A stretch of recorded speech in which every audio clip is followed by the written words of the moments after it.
Olá, bom dia. São 6 horas e 3 minutinhos. O programa A Notícia de Frente começa agora. Então, seja muito bem-vindo, muito bem-vinda à edição de hoje. Agora é oficial. Foi dada a largada para as eleições 2022. Hoje, o candidato pode pedir votos. Vamos também falar do governo de Mato Grosso nessa disputa em que a candidata Márcia Pinheiro declara não ter bens. E também é hoje uma redução no preço de combustível. Tudo isso e muito mais é a partir de agora. Então, muito bom dia nesta terça-feira, professor Haroldo Arruda. Seja bem-vindo. Bom dia, Luciana Gavilha. Bom dia, Daniel Petegil. Bom dia a todos os nossos queridos telespectadores. Uma excelente, abençoada e iluminada terça-feira a todos. Que assim seja, amém, que professor? Assim segurando uma risada aí por minha causa. Esse segredo eu conto depois, tá bom? Bom dia para você, Daniel Petegil, que eu sei que não é de revelar segredos, né? Então, não olha sou, só, estou segura com você tá aqui. Bom dia, Luciana. Bom seguro. dia, professor Haroldo. Bom dia a você que nos assiste em todo o estado de Mato Grosso. Queria dar um bom dia especial para um dos grandes companheiros desse programa, um dos telespectadores mais assíduos, Salustiano Soares. Encontrei com ele, conheci pessoalmente, tive o prazer de conhecê-lo ontem no supermercado, fazendo as compras dele. E aí veio falar comigo, mandou um abraço para a Luciana, para o professor. Obrigado. Está sempre ligado aqui, participando, mandando mensagem. Um grande abraço para o Salustiano. Foi um prazer conhecê-lo pessoalmente. Ó, da próxima vez já tira uma foto, porque eu fico é curiosa aqui para conhecer um pouquinho o rostinho dos nossos telespectadores. Vez ou outra encontro também. Muitas pessoas tiram algumas fotos, mandam alguns vídeos, mas às vezes eu também acabo não fazendo isso pela correria. Mas o Salustiano realmente é fã, manda mensagem aqui todos os dias, viu? E Exatamente. falando em mensagens, prepara aí, porque hoje esse programa aqui, olha, está programaço. Vamos falar muito também do cenário nacional e eu quero sim a sua avaliação, a sua mensagem. Então fica aí, ó, o número do WhatsApp na tela do programa A Notícia de Frente. E agora eu vou pedir aqui para o Daniel Petegil, por favor, traga para a gente os destaques Está um do Jornal A programaço Gazeta. hoje por quê, Luciana? Porque hoje foi dada o quê? A largada para as eleições 2022. Revele o segredo a eles. Olha a armadilha aí. Só é fofoqueira, hein? Professor Ela ficou Haroldo é 15 minutos fofoqueira. aqui. Não conta segredo para o professor. Mas eu sou revela assim tudo, também. hein? Sabia? Eu sou assim segura também. muito, não, eu fico, quando eu tenho dificuldade de falar uma palavra, eu falo 10 vezes, entendeu? Para ver se eu consigo falar certo. E aí a 11ª Aqui sai saiu errado. lagarta, saiu largada. Largada. Comorbidade. Comorbidade. Comorbidades então, meu amigo. Na época da Covid-19, comorbidades no particular saía muito bem, mas no meu comentário do Cidade Alerta, a hora que eu ia falar comorbidade, assim, outras doenças, para poder evitar, porque eu tinha dificuldade de falar. Eu queria ver o senhor falar, professor, 3 pratos de trigo para 3 tigres tristes. 3 pratos de trigo para 3 tigres tristes. Rápido. Difícil. Falar rápido, não, Já é quase entregou meu... impossível. Tá vendo? Tá É vendo? dificílimo. Diga pra gente, por favor. Trava-línguas, né? Trava-língua. Vamos lá, Coité. Terça-feira, 16 de agosto, edição 10936 do Jornal A Gazeta. Horário eleitoral em rádio e TV. Começa apenas no dia 26, viu, gente? Mauro ocupa mais de 50% do tempo de propaganda. E aqui temos uma arte aqui do Jornal A Gazeta, dizendo quanto de tempo cada um terá, cada candidato. 5 minutos e 29 para Mauro Mendes, 3 e 34 para Márcia Pinheiro, apenas 29 segundos para o Moisés França e outros 27 para o Marcos Ritella. São esses os 4 postulantes ao Palácio Paiaguás. E o tempo de TV e rádio cada um terá a partir do dia 26 de agosto. Agora me fala, como é que consegue mostrar a proposta com 27 segundos? 27 segundos. Isso que eu falo para você, não tem isonomia, né? Sabe? Eu acho isso de uma injustiça muito grande. Infelizmente, isso aí é uma realidade em nosso país. Quer dizer, governador... Não estou defendendo, né? Eu só estou dizendo o seguinte, nós não vivemos numa democracia, todos não têm que ter o mesmo espaço, os mesmos direitos, pois é. Eu não entendo por que essa história toda, por conta de representatividade. Mas é uma campanha do zero, é importante que eles tenham tempo para poder mostrar as suas propostas. Apenas né? a coligação do Mauro Mendes são 8 partidos, né? Por isso, né? Então, está explicado, né? Márcia declara patrimônio zero, como já disse na escalada a Luciana, não tem patrimônio nenhum. Justiça proíbe avanço da ferrovia e exige consulta aos indígenas. Também uma notícia importante ontem, aqui em nível regional, essa ferrovia estadual, né, que já foi anunciada, os ramais que chegam a Cuiabá, Rondonópolis, Lucas do Rio Verde, e agora tende a ficar travada por questão indígena. No lado direito aqui, corte já anunciado, queda no preço da gasolina não será imediata na capital, né? Vai demorar alguns dias. Daqui a pouco o Antônio vai explicar para a gente sobre isso. Estiagem, 26% dos municípios estão em alerta para queimadas aqui em Mato Grosso, né? O período de estiagem. Em contrapartida, essa semana pode ter chuva, que semana terá frente fria, alívio no calor. A partir de quinta-feira deve chover. Na sexta e sábado, principalmente, vai esfriar bastante aqui na Baixada Cuiabana, em especial, né? É a última frente fria, deve ser a última frente fria deste ano. São esses os principais destaques do Jornal Gazeta. Luciana Gaviria. Obrigada, viu, Daniel Petingil, por trazer para a gente os destaques. Olha só, daqui a pouquinho nós vamos falar sobre essa disputa aqui do governo de Mato Grosso, já que você trouxe a manchete para a gente falando dos tempos, né, de cada um dos candidatos, um com poderio gigante, né, professor, os outros pequenininhos. Mas olha, gente, vamos falar muito sobre isso, tá? Agora eu queria dar início aqui nesse programa já com aquele calor, alta temperatura, porque ontem estava em contagem regressiva o dia de hoje, professor, né, da largada das eleições 2022. Hoje é aquele dia, Daniel, que o candidato vai apertar sua mão, te dar um abraço, pedir seu voto, entregar um santinho. Não recebeu o santinho ainda, professor. Você chegou aqui de madrugada, assim como nós, mas olha, na rua hoje vai ter um cenário diferente. É claro que não mais aquela poluição visual por conta das regras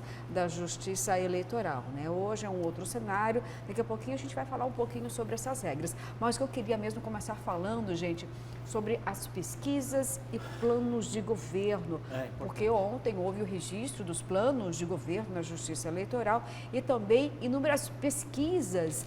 E aí eu tive uma certa leitura, professor e Daniel. De acordo com inúmeras que saíram, vou destacar aqui a BTG, a Pactual, que praticamente coloca aí aquele percentual de 41%, para Lula, na casa dos 34% para Bolsonaro, esses percentuais das pesquisas, cada uma tem uma variação. Mas olha, eu acredito que eu entendi o seguinte, para os lulistas, Daniel, Lula já venceu. Para os bolsonaristas, professor, Bolsonaro já venceu. A minha única certeza é a terceira via naufragou. Essa parece não ter chance. Se bem que, gente, pesquisa avalia o quê? Um momento, porque a eleição mesmo a eleição é decidida na semana, ou seja, os indicadores podem mudar e claro que os números eles vão se alterando, mas ele já tem apresentado modificações nos últimos 4 meses principalmente. A gente passou por um tempo aí de congelamento desses indicadores diante das crises, mas aí agora o cenário mudou e a pesquisa avalia o momento, então eu cheguei a essa avaliação, viu? Não, você está correta. Para o lulista, o Lula ganhou, para o bolsonarista, o Bolsonaro venceu. E aí, a gente pode ter alterações? Eu acho que o cenário mais concreto que está realmente se solidificando é o segundo turno, né? Entre ambos. Como você bem destacou, a terceira via realmente, de fato, não conseguiu decolar. Nós já estamos oficialmente no período eleitoral, a partir de hoje. Há pouco tempo para que Ciro Gomes, Simone Tebet ou qualquer outro candidato consiga dar algum salto, né, nas intenções de voto, mas todas as pesquisas, inclusive as internas nos próprios partidos, já indicam que o ex-presidente Lula e o Jair Bolsonaro estarão juntos no segundo turno. É isso que vem se cristalizando de forma mais forte, intensa nos últimos dias. O que teve de diferente nesse cenário agora, dessas pesquisas que saíram ontem? Já houve um pouco da influência do pagamento do auxílio, né? E desses benefícios aí que o Jair Bolsonaro conseguiu aprovar no Congresso, já caiu na conta, né, dos caminhoneiros, aí teve auxílio gás, já houve uma certa oscilação por conta disso, e também um cenário diferente depois da existência do André Janones, tinha pouca intenção de voto, deve se somar um pouco mais aí à candidatura do Lula. Outro pré-candidato que deve desistir, aliás, já vai desistir porque o partido definiu isso, é o candidato do PROS, Pablo Marçal, que é um coaching, né? E inclusive tem bastante seguidores nas redes sociais. Esse Pablo Marçal deve anunciar ou sair definitivamente do processo eleitoral hoje também. E é tendência que o PROS apoie também a candidatura do Lula. Isso aí é importante para a coligação dele, questão de tempo eleitoral, um pouco mais, né? E vai ter um pouquinho mais de vantagem em relação ao Jair Bolsonaro. Mas eu acho que agora vai acontecer uma avalanche de pesquisas eleitorais, né? Vão ser feitas quase semanalmente por vários institutos de pesquisa, mas o cenário, se não houver nenhum tipo de alteração milagrosa aí nas últimas semanas, será de mostrar essa tendência de segundo turno entre Lula e Bolsonaro, aí com algumas variações, né, nas intenções de voto. Obrigada, Daniel Petengil. Professor, fique à vontade. Olha só, vamos avaliar aqui então essas modificações desse cenário atual, porque agora, como eu disse, começa a alta temperatura, os indicadores estão alterando e tem também algo que eu vou trazer daqui a pouquinho em relação à verba que Lula terá e a verba que o Bolsonaro terá. A gente precisa levar em consideração que realmente a pesquisa ela mede, sobretudo os institutos sérios de pesquisa, eles medem um cenário real daquele momento, é um flash, né? Existe um balizador muito importante nesse processo todo que se chama economia de um país. A economia realmente faz a diferença. O governo, alguns dias atrás, umas semanas atrás, tomou medidas duras com relação à economia. Muitos acabaram colocando isso como um grande assistencialismo, uma grande PEC do desespero, né, para principalmente a oposição. Lembrando que outros governos fizeram a mesma coisa e colheram frutos disso, né? Bônus exatamente desse tipo de ação. Funciona como um remédio. Ontem o governo pagou R$1.000 a taxista, já pagou R$2.000 para voucher de motorista, já subsidiou parte do valor do gás. Tudo isso o governo começa a partir de agora, isso vai refletir diretamente nas pesquisas, né? Colher uma certa musculatura por parte do presidente Jair Bolsonaro, ou seja, ele ganha mais espaço. Isso é fato, é perceptível e sempre foi assim. Se vai ser o suficiente ou não para ele ganhar no primeiro turno, eu não sei. Não sei, até porque o cenário pode ser diferente ou, de certa forma, a população pode não entender dessa forma o auxílio e o auxílio ser suficiente para que uma gratidão seja gerada de forma coletiva e, a partir dela, as pessoas passem a decidir o seu voto e voltar a votar ou reforçar o seu voto no presidente Jair Bolsonaro numa possível reeleição. A verdade é que alguns institutos de pesquisa, assim como fizeram em 2018, né, estão flanando, estão divulgando da mesma forma que fizeram em 2018.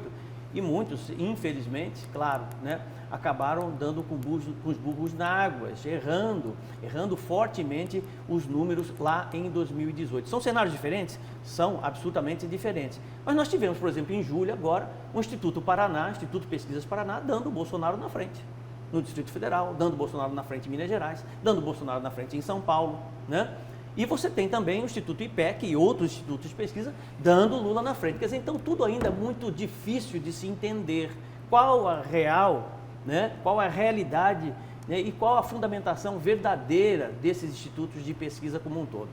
O que nós temos de certeza é o dia do voto, o dia da urna, o dia da eleição. Ali sim a gente tem exatamente a vontade popular, que eu acho que caminha, né, infelizmente, até o dia da eleição como um grande caldeirão. Por quê? Você vê que antes de ontem, houve uma movimentação por parte da esquerda para que o Lula fizesse um encontro com algumas pessoas e foi cancelado por conta de falta de segurança, Daniel. O lançamento da candidatura dele hoje, eu não sei se conseguiram resolver isso, porque inclusive a gente pode falar um pouco mais na frente sobre o lançamento das candidaturas. Isso. E é uma questão, vai ser um lado perigoso, bastante emocional, né? Sim. Porque os dois candidatos que polarizam seguiram essa linha. O Jair Bolsonaro vai fazer o lançamento oficial dele em Juiz de Fora, onde ele levou a facada. Isso. Vamos só finalizar, senhores, aqui os indicadores da campanha, porque sim, é normal, vão abrindo muitos paralelos, né? A gente precisa trazer essa temática toda. Daqui a pouquinho a gente fala sobre essa estratégia do início da campanha, porque a região sudeste aqui realmente está sendo, nesse momento aqui, a menina dos olhos dos candidatos. Claro, a maior região do país, o maior colégio eleitoral do país. Mas antes, vamos entender melhor ainda esses indicadores das pesquisas. Vai chegar aí na sua tela para que a gente possa entender esses números, né, que refletem o momento. Olha aí, o ex-presidente Lula chegou a 45% da intenção de voto no primeiro turno, contra 34% do presidente Jair Bolsonaro. Em nova rodada de pesquisa eleitoral, FSB, encomendada pelo BTG Pactual, do mesmo grupo da Exame. Então, aí, praticamente isso fecha. Teremos aí outros indicadores também chegando para a gente, que o ex-presidente Lula, que chegou a 45% da intenção de voto no primeiro turno, contra 34%. E o ex-presidente cresceu 4 pontos desde a última pesquisa do mesmo instituto, divulgada na semana passada, quando tinha 41%. Bolsonaro seguiu com o mesmo percentual. Agora, gente, é interessante destacar o quê? O valor também que cada um dos candidatos vai ter. Mas está aparecendo aí ainda no segundo turno, olha só, o Lula lidera nas intenções de voto com 53%, contra 51% na última pesquisa. Bolsonaro tem 38%, 39% na última pesquisa.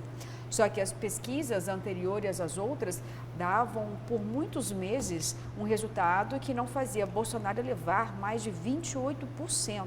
Então, ou seja, houve uma grande assim, elevação desses últimos meses, principalmente no último mês, com o pagamento dos auxílios aqui majorados, como o professor já trouxe para a gente.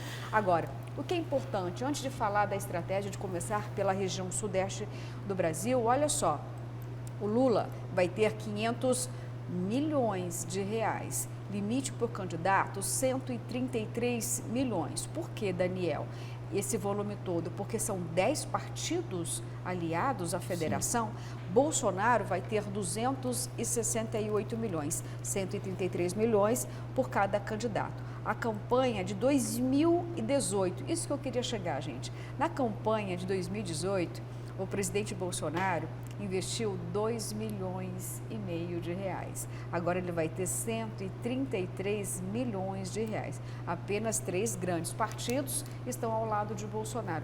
É isso para a gente tentar entender aqui a soma, né, de todo o poderio. Exato. Para o eleitor entender mais, a gente acabou de dar aqui nos destaques do Jornal Gazeta, por que o governador Mauro Mendes terá mais de 54% do tempo de TV e rádio. Porque são 8 partidos, a coligação dele é grande. E em nível federal, o Lula terá o apoio de 10 partidos. Isso vai se somando, né? O poderio de cada sigla, né, a essa aliança. E isso acaba explicando por que o ex-presidente Lula terá mais tempo do que o Bolsonaro, que vai ter, na verdade, o apoio do PL e do Republicanos nessa cruzada aí pela reeleição, né? Então, vamos ter diferenças de minutagem em relação à rádio e TV, por conta dessa aliança maior à esquerda. Agora chama a atenção realmente os valores estratosféricos, né, do fundo eleitoral, que divide aí, acaba beneficiando bastante os maiores partidos do país, né? São quase 5 bilhões de reais que foram reservados no orçamento público para poder financiar essa candidatura, esse projeto eleitoral no Brasil. E aí, essas siglas a gente tem dito que todos os dias esses maiores partidos são os maiores beneficiados. PT, PL, União Brasil, né? São os maiores bancadas do Congresso, são aqueles que vão ter a maior fatia desse bolo, que é muito generoso realmente, né? Sem dúvida. Muito dinheiro. E aí, para os partidos, para os estados também, os estados maiores, São Paulo, Minas Gerais, são os 2 maiores colégios eleitorais do Brasil, depois Rio de Janeiro, Rio Grande do Sul, também os candidatos ao governo, se fizerem parte desses partidos maiores, vão ter também um quinhão bem grande, aí, um pedaço desse bolo bastante grande. Sabe um outro ponto que eu acho extremamente interessante nós refletirmos, né, até para o nosso telespectador refletir também? Qual o papel social da pesquisa eleitoral? O que definitivamente ela soma para com a sociedade, né? Veja bem, nós temos um país absurdamente dividido entre direita e esquerda. Quando você lança uma pesquisa eleitoral, nós temos boa parte dos nossos eleitores torcedores, absolutamente torcedores, da mesma forma que torcem pelo seu time de futebol, torcem para a pesquisa, ou seja, muitos votam não necessariamente por afinidade, mas para ganhar a eleição, não gostam de perder o voto, acabam votando naquele que está na frente. A pesquisa eleitoral, ela tem uma função fortíssima nesse sentido. Ela induz esse processo e fomenta esse processo. E, ao mesmo tempo, ela também divide mais o país. Porque, na medida que você tem uma pesquisa, que a pessoa não concorda com a pesquisa, você produz mais intolerância. Não sei se você está entendendo o meu raciocínio, né? Eu não concordo com a pesquisa, eu começo a ter ódio do Instituto de Pesquisa, eu tenho ódio porque o meu candidato não está na frente. Você está entendendo? Quer dizer, qual o caráter social disso, né? Sabe, até que ponto realmente a divulgação de números de pesquisa, percentuais de pesquisa, contribui com a sociedade. Eu estou apenas trazendo para o debate isso, que eu acho que é importante nós debatermos isso, né? Se nós levarmos em consideração que boa parte da sociedade não tem uma formação política, não tem equilíbrio suficiente, não tem um depósito de tolerância e de paciência suficiente para debater política e agem muitas das vezes com o estômago, né, sem raciocinar, todas as vezes que você tem exatamente a divulgação de uma pesquisa eleitoral, você tem mais gasolina na fogueira. E nós estamos vivendo um momento em que os candidatos não estão podendo nem conversar muitas vezes, nem fazer reuniões muitas vezes, por conta de possíveis atentados. Só para vocês terem uma ideia, o valor para a Polícia Federal, para proteger os candidatos a presidente da República esse ano, triplicou, por conta exatamente da possibilidade de sinal vermelho. Pode acontecer a qualquer momento com o presidente Jair Bolsonaro, como pode acontecer com o Lula ou qualquer um outro candidato. Então, vejam a que nível nós chegamos de política e o quanto isso realmente a gente precisa refletir. Professor, né? As pesquisas são um instrumento tradicional nas eleições do país, né? Desde aquela primeira lá do Collor e tudo mais. E os eleitores esperam por isso, né? Ao longo do processo eleitoral. O problema é o cenário que nós estamos vivendo, como você destacou. Acho que nunca houve uma polarização nesse sentido de você ou de todas as autoridades acharem que vai haver um atentado na rua, né? Nós tivemos a polarização Dilma e Aécio Neves, mas não chega nem perto desse clima que está agora. Realmente está tudo muito acirrado, né? E qualquer elemento aí pode colocar mais lenha na fogueira, né? As pesquisas vão continuar acontecendo, né? Isso existe há décadas no país, mas nesse cenário eleitoral, e isso nesse sentido que os analistas já dizem que as pessoas estão defendendo como se fosse time de futebol mesmo, né? As cores ou até mais do que isso. Sim, né? Exatamente. Mas as pesquisas vão ter que continuar sendo as sérias, né? Os institutos conhecidos, até porque o eleitor espera para se balizar, né? Mas eu acho que não vai mudar muito esse cenário, na minha opinião, estou dizendo, né? A polarização está estabelecida e o segundo turno vai ter Lula e Bolsonaro. Eu acho que, a não ser que haja algo totalmente inesperado, imprevisto, que o Ciro Gomes, por exemplo, né, saia de 6% para 35% em um mês, né? Tudo pode acontecer, claro, mas realmente eu acho, na minha opinião, que o jogo eleitoral já está definido entre Lula e Bolsonaro. Vocês assistiram ontem um pedacinho da Roda Viva com o Ciro? Houve, né? Sim. Fiquei sabendo também que teve um momento... Foi o Ciro sendo o Ciro. Ele é muito inteligente, mas ele não consegue se controlar. Ele foi tão deselegante com a jornalista, rapaz, entendeu? Ela querendo posicionar e ele falou assim, olha, aqui você está para uma entrevista, o senhor não está aqui para fazer discurso do jeito que o senhor está fazendo. Pronto, foi o suficiente para ele ficar completamente descontrolado. Para que toda essa arrogância? Ele já pergunta. Para que tudo? Quer dizer, então, isso que eu falo para vocês, olha a que ponto nós chegamos, a qualidade dos nossos candidatos. Isso serve para todos eles, eu não estou querendo tirar ninguém exatamente desse pacote, né? A gente precisa de gente realmente equilibrada, com bom senso, né? Que tenha uma alma comunitária, que olhe pela sociedade como um todo, né? E está difícil, realmente está muito difícil, porque a intolerância está imperando. Intolerância gera ódio e ódio gera óbito. Eu já disse isso e reforço exatamente o que o Voltaire disse lá atrás. E nós estamos caminhando para uma situação difícil de controlar. Já gerou óbito lá no Paraná, né? Exatamente. Assassinato. Exatamente. Isso mesmo. Você está entendendo como raciocínio? Isso, na Idade Média, o Voltaire já trabalhou isso fortemente. Intolerância gera ódio, que gera óbito. Isso é o grande receio que eu tenho. E gera cancelamento de agenda também, viu, professor? Claro. Porque olha só, como o Daniel já deu aqui um spoiler importantíssimo, porque a gente vai falar agora, né, sobre a agenda dos presidenciáveis, porque hoje é o início da campanha eleitoral.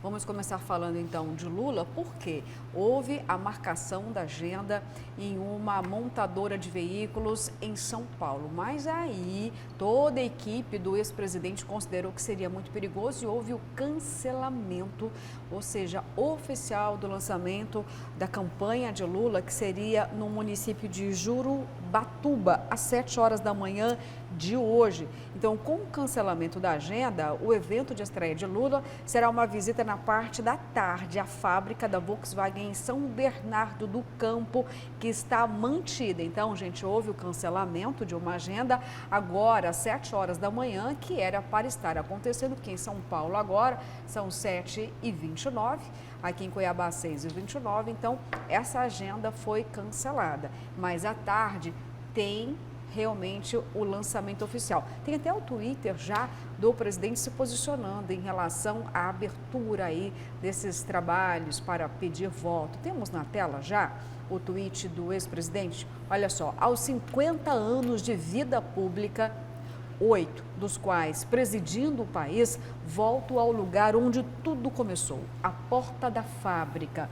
Como primeiro ato de campanha, visito a Volkswagen, levando aos trabalhadores uma mensagem de esperança. Vamos juntos consertar o Brasil. Bom dia, hashtag o Brasil da Esperança. Bom, Daniel, como você já tinha trazido para a gente esse elemento, né, do início da campanha na região sudeste, todos concentrados na região sudeste, o presidente Bolsonaro, como você já colocou aqui, vai para outra região, Juiz de Fora, porque lá ficou muito emblemático em relação ao atentado que ele sofreu. Mas todos os outros, Ciro, Simone Tebet e também Lula, os principais. Por quê? Começando então pela região sudeste, é bem estratégico isso? Exato, onde está a maior densidade eleitoral. O do Lula ele vai voltar às origens de metalúrgico, né? Onde ele se projetou como um líder político e líder de sindicato.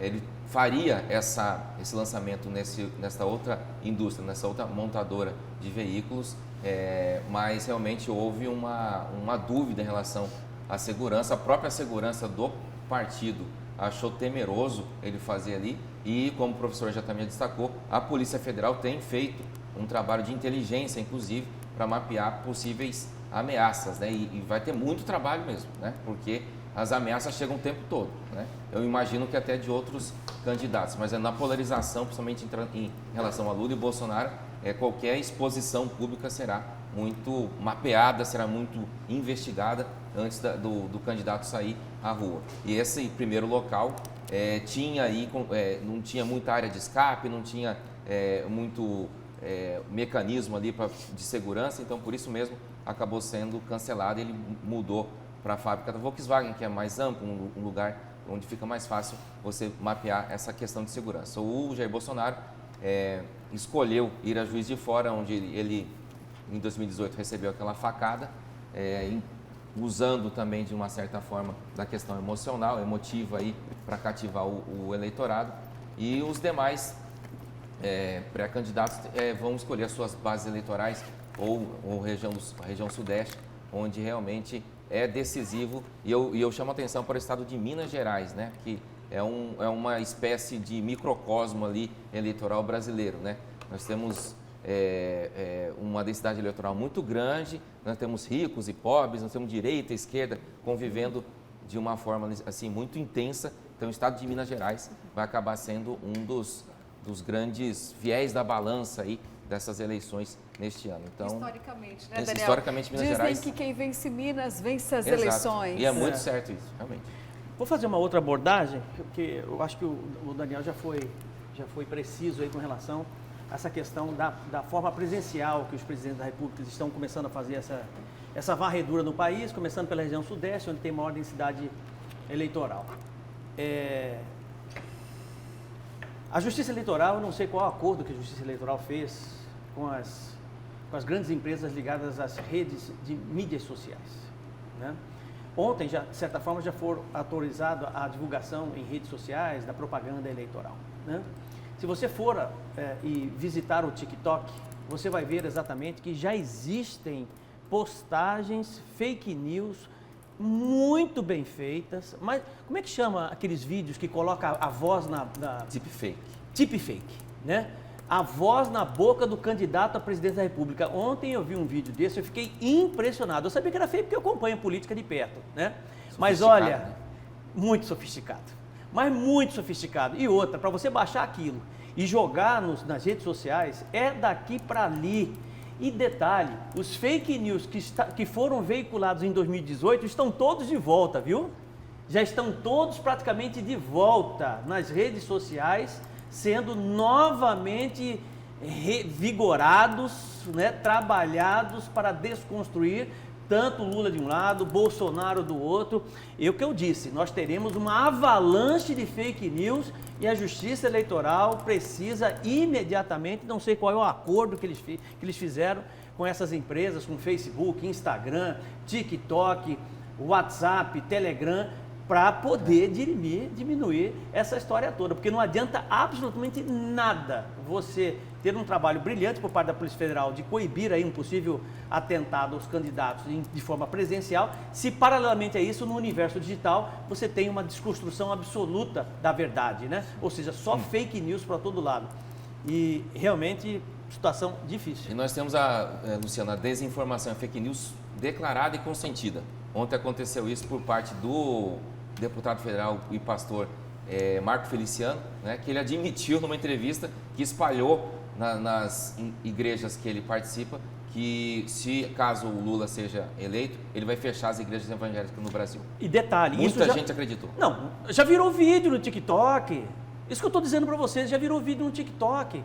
Entendeu? Aquela história toda, lembra do Haddad, aquela história toda do kit gay? Sim. Lembra dessa história toda? Sim. Já tem vídeo de novo, já tem tudo de novo. Aliás, foi importante para o Bolsonaro vencer as eleições, esse tipo de coisa. Não, e tem importante. Tanto de um lado quanto do outro. Então eu acho isso aí, para a democracia, para o eleitor, o que tem de gente desinformada e que fica o dia inteiro nas redes sociais, no TikTok, ele vai formar a opinião dele em função daquilo, e vai reforçando. E vai reforçando, entendeu? Bom, gente, a gente vai continuar falando sobre as eleições 2022, mas nesse momento aqui vou trazer uma excelente notícia de novo, viu? Olha, eu queria que tivesse campanha eleitoral todos os anos, viu?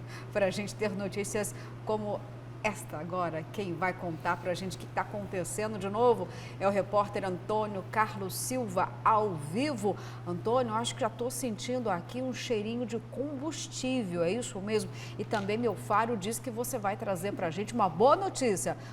Tô certa, Antônio?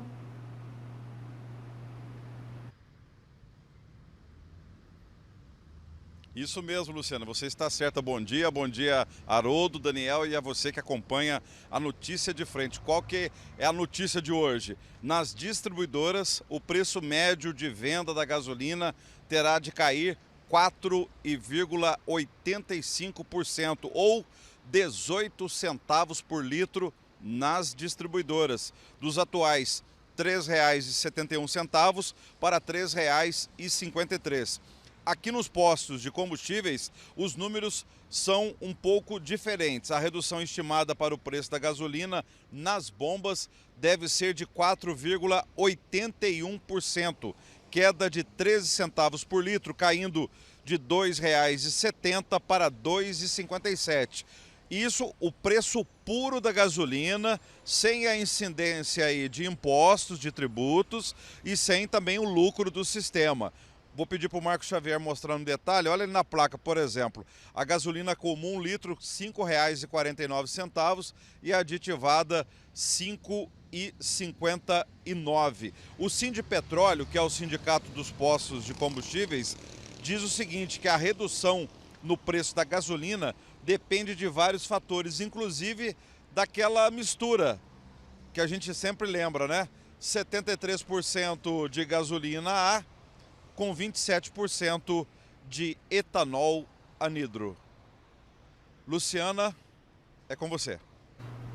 Obrigada, viu, Antônio, pelas informações. Antônio trazendo aí para a gente, então, essa boa notícia, a redução a partir de hoje no litro da gasolina.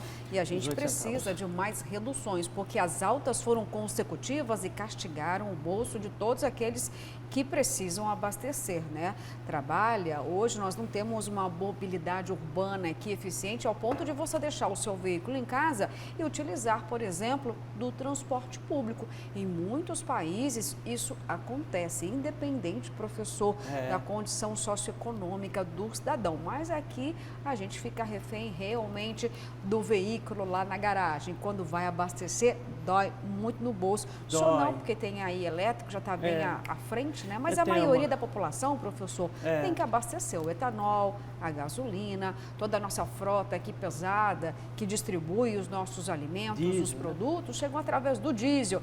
E nós anunciamos aqui, né, a redução do diesel, que ela é importante na formação de preço de todos os produtos. Então a gente fica aqui torcendo para que novas quedas aconteçam e de forma, talvez, não sei se é possível, né, de forma mais acentuada ainda, né? E permaneçam, né? Permanente. Isso é muito importante. Nós tivemos uma queda de 20 centavos no litro do diesel, o que deu impacto e vai dar um impacto a médio e longo prazo importante, principalmente nos produtos da cesta básica. Nós temos aí agora 18 centavos no litro da gasolina. Tudo isso é muito importante, mas que permaneça, né? Após a eleição. Isso é muito importante também. Essas medidas todas foram tomadas pelo governo federal agora. Outros presidentes candidatos à presidência da República também fizeram a mesma coisa no mesmo período, né? Mas infelizmente não conseguiram manter. Eu espero, isso tem uma repercussão política importante também, como eu havia dito logo no meu primeiro comentário aqui, que certamente o próprio presidente Jair Bolsonaro irá acolher nos próximos dias, né? Mas pensando na coletividade, isso é muito importante. A quem está se beneficiando de tudo isso é a população brasileira, que realmente não aguenta mais, com tantos impostos, né, e o custo de vida altíssimo para todo mundo, em todos os sentidos. Eu espero que o governo tenha cada vez mais medidas desta natureza para dar uma melhorada na situação da população, porque realmente tem muita gente ainda passando muita dificuldade. Lembrando, o Luciano e o professor, que a gente veio de uma sequência absurda de aumentos, né? Foram 9, eu acho, em um espaço de um ano. E chegou a valores, níveis estratosféricos altíssimos do combustível e agora está se acomodando para baixo. Então, nós como consumidores achamos ótimo, muito bom que isso aconteça, mas lembrando que os preços dos combustíveis continuam muito altos ainda, né? E a gente espera que vá recuando, como disse o professor, que se consolide num patamar razoável e mais baixo, né? Para a gente consiga retomar, todo mundo conseguir, a própria economia retomar o seu ritmo normal. É isso aí, o que todos nós desejamos. E falando em economia, Daniel, tem ainda os planos de governo, mas eles vão ficar para o próximo bloco, porque o tempo avançou aqui, são 6 horas e 41 minutos, é rapidinho, viu? Eu já reforço o convite, continue conosco, porque vai valer muito a pena.